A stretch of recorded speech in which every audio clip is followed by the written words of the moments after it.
Olá, bom dia, boa tarde ou boa noite, né? Não sei qual horário você vai estar assistindo o vídeo.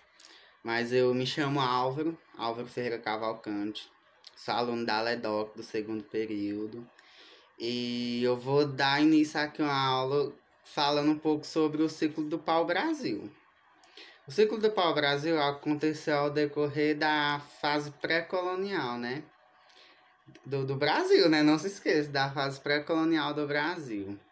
Aconteceu entre os anos de 1500 e 1530, na mesma época em que houve o descobrimento do Brasil. E durante o período da colonização, o pau-brasil foi a matéria-prima a ser explorada pelos portugueses. Ser explorada pelos portugueses, né? Que eles chegaram. Eles iam para uma viagem diferente para a Índia, se eu não me engano, e aí acabaram que houve um erro de cálculo lá, né? E aí eles desviaram e acabaram chegando no Brasil. Aí chegando no Brasil, viram o pau-brasil, que era chamado de... Peraí que eu vou dar uma olhadinha.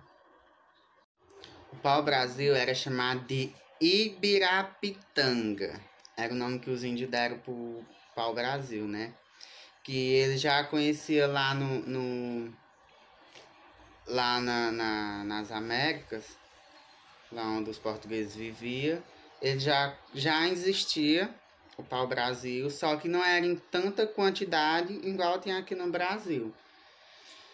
E aí eles usavam o pau-brasil, a frutinha lá, que eu lembro que na segunda série, quando eu estudei coisa do pau-brasil aqui perto do Bravadão, um clube que tem um pouco perto da minha casa, tinha uma árvore do pau-brasil, né?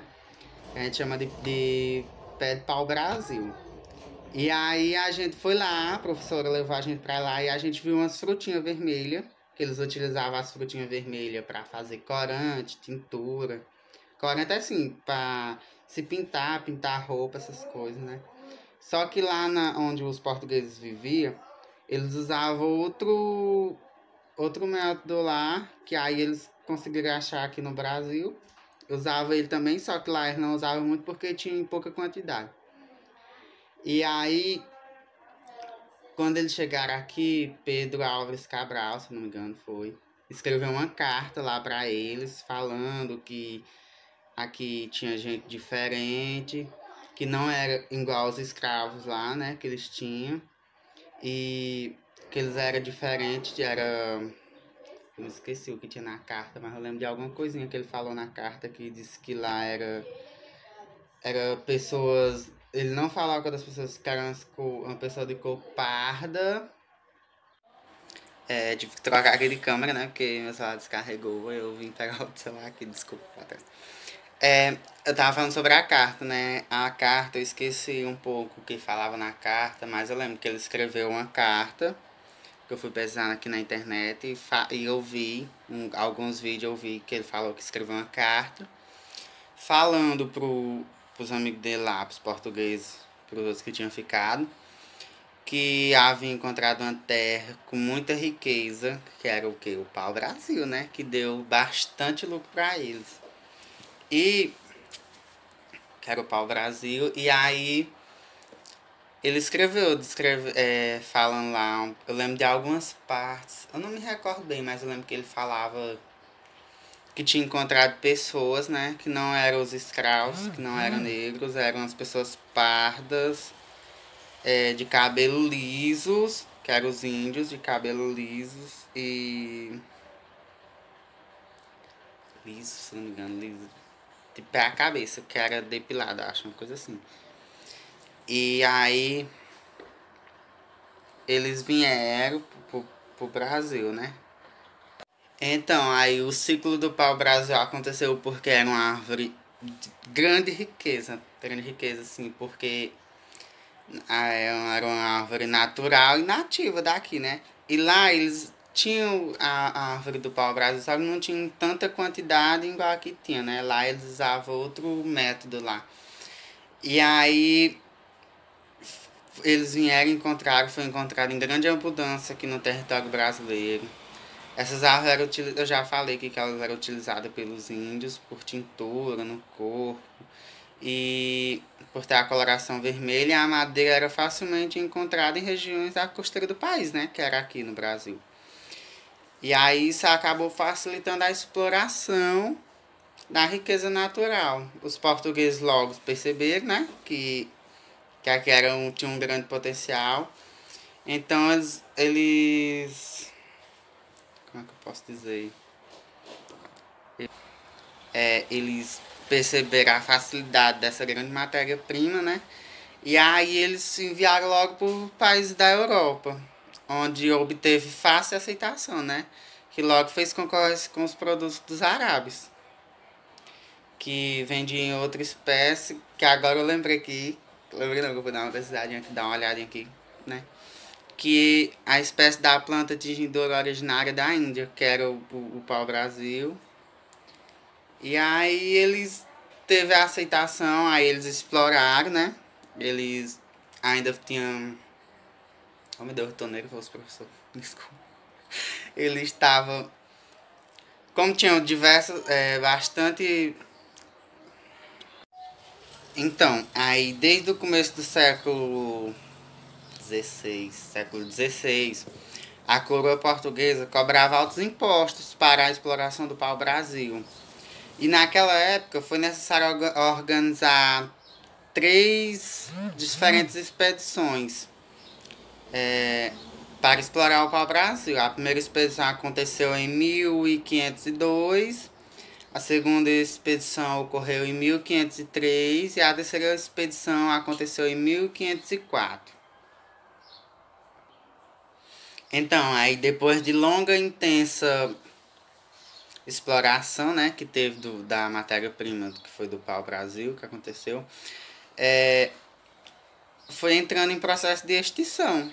O pau-brasil foi entrando em extinção, né, assim, perto da Costa Rica, não estava tendo tanta, igual tinha antes, entrou mesmo, acabou, se eu não me engano, acho que acabou todo. E aí eles começaram o método das trocas, né, que como eles, pra lá, eles vendiam o pau-brasil, o pau-brasil servia de várias coisas, de pintura e para fazer objetos, né? E então era uma grande riqueza para eles. E lá eles tinham ouros, tinham esses objetos assim, né? E aí eles chegaram e começaram a trocar com os índios. Eu lembro até uma vez que o senhor falou na aula, se eu não me engano, foi o senhor mesmo. Falou que eles gostavam mesmo de trocar a madeira do pau-brasil por machado, para facilitar o corte, né, da madeira. E aí teve esse objeto de troca. Era uma grande perda? Era uma grande perda para eles, porque eles não sabiam do valor que tinha, né, do pau-brasil. E eles não sabiam o valor do pau-brasil para outras terras, né?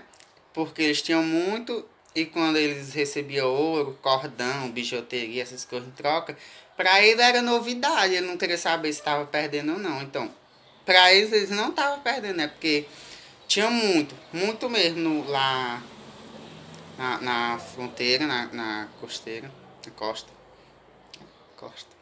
Tinha muito pau-brasil, muito da madeira. Então, para eles não era nada. Era tipo como se fosse, não quero, vou dar para eles. Aí, quando houve objeto de troca, que aí não tinha mais tanto pau-brasil assim perto, que tinha que ser explorado mais para longe, eles começaram a querer o quê? A escravizar os índios. Só que o que acontece? Professor, mas eles queriam escravizar os índios e os escravos negros. Não, os negros era muito caro naquela época, que aí eles não pagavam, né? Eles queriam escravizar os índios. Só que o que acontece? Professor, mas os índios não fugiam.